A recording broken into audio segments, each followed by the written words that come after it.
Guys, my name is Chioma, and it's been a while I made a YouTube video. That's because we've been so busy with stuff. Okay, Mary, I just realized you're still wearing this. And today we're going to be talking about the MRF application. So with me, I'm talking too much. I have Mary. Yeah.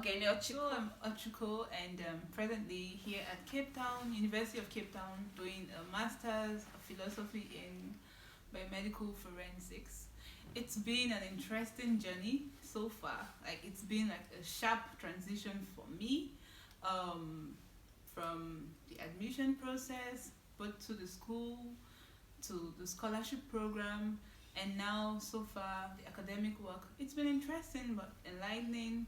I've got to meet a lot of internationals, people from all over Africa. Beautiful. Which was so interesting, especially because of MRF. Yeah. So right now I decided to make this video because a lot of people have been asking me, "Oh, Chioma, you're not in Nigeria." And I've been trying to tell people I'm currently doing my honors in public administration at Stellenbosch University School of Public Leadership, and it's been a very beautiful journey. But the best part of this journey is the MRF. And MRF is the Mandela Rhodes Foundation. They are beautiful, they're awesome. So both of us, in a space of 10 minutes, will tell you about MRF, how to be a part of this family. And we're doing this video because the MRF application will be opened this March. So if you're interested, you can apply so long you're below 30 years and you've had your undergrad already and you're ready to school here in South Africa. So the MRF basically takes care of the sponsorship. And if you're interested in problem solving, yes, not just yourself, but then giving back to society. True. So I'll be asking Mary a couple of questions, and she will just be taking us along and all that. Okay. So the first question is, Mary, to be an MRF scholar, what do you think? What do you think you need to have to be an MRF scholar? Really, it's a two-sided thing. First of all, you might think you know all it takes, but then there's a team, a panelist, a selection team.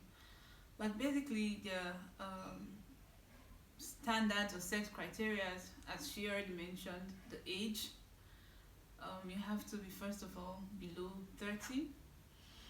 Also, you have to have done an undergraduate. So MRF basically is interested in sponsoring the honors to master's level. Yeah. And you have to be also involved in civic engagements, leadership, society building. You have to be a builder, actually, not just self-centered. So beyond the fact that you're looking for intellectuals or academic intellectuals, they also need people who are interested in solving Africa's problem. So that's the big picture, actually. Yeah, and one thing for me about MRF is that it's not only about the education. Okay, we have like 4 things. You have the education, the leadership, the entrepreneurship, and reconciliation. You need to know about all these things, and you need to actually be doing something in your society as a young African.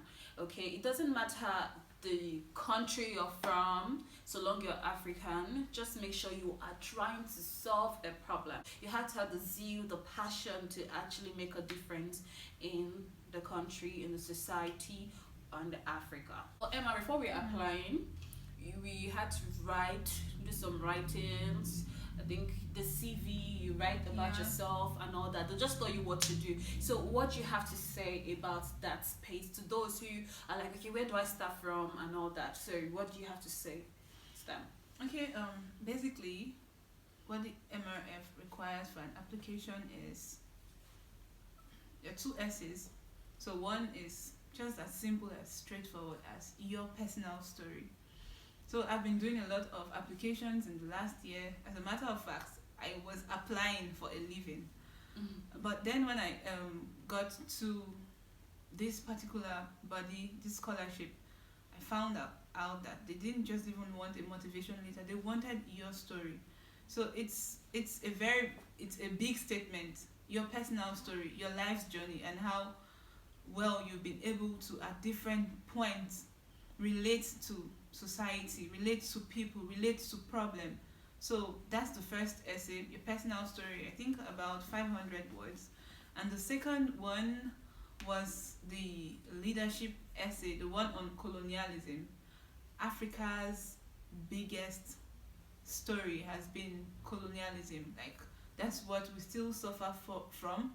That's something that our challenges today still revolve around. It's like a continuous circle.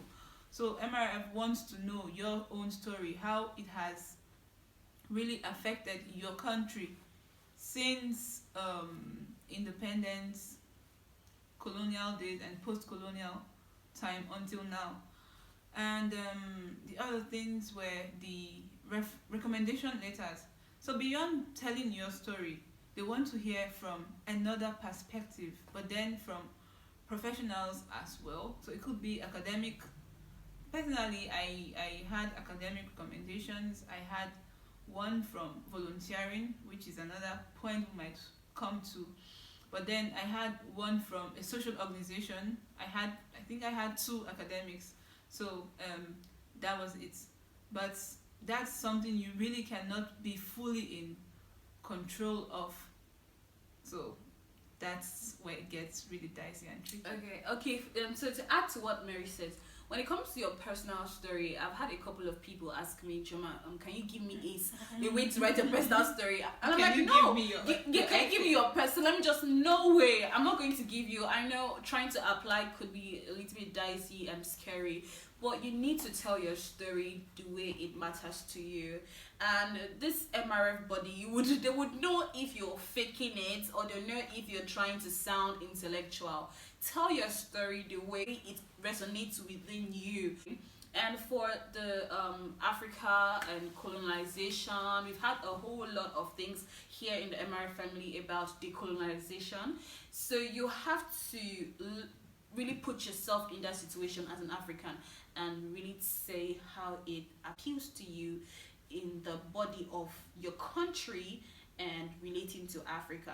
And when it also comes to the recommendation, I feel that you should actually get very strong recommendation, because it doesn't really matter how you see yourself, but how people also see you too. So I think that would help. So you get people who can actually vouch for your personality, because part of the values of MRF, I think it includes integrity and all that. So you need to have people who would vouch for you, people who really know you, and it might not academically too, and also in the social sphere where you volunteered, what you're doing, people who you've interacted with that can have like good things to say about you. The video for how to coordinate yourself during the interview, but for now this is just the preliminary on how to apply. So Mary, do you have anything to say? Yeah, so final tip, like she said earlier at the start, MRF revolves on 4 themes: reconciliation, education, entrepreneurship, and leadership. So you have to really be intentional. You really have to bring to light these aspects of you, because that's what they look at, especially coming from your recommendations as well. You really need to highlight on these points. And just trust your process. It's about your process. It's about your process. Just let it out. It's really not a competition. It's the energy. It's the passion to build, as I said earlier. So I think that's it. Finally, I don't think we can actually communicate how awesome this platform is. It is beautiful. It is life-changing. You get to meet the best of people in the world. That I can tell you. You get to develop your confidence. You get to develop yourself. You might think you're actually so great, but then you come and you meet so many intellectuals, and you're like, time bomb. They say it give you the aha moment, like, yes, now I'm here. It is beautiful, and I actually implore you guys to apply for this year's MRF, so you be part of the MRF 2021. We are 2022. The family. It's a beautiful family. So see you at the other side of MRF. Bye bye.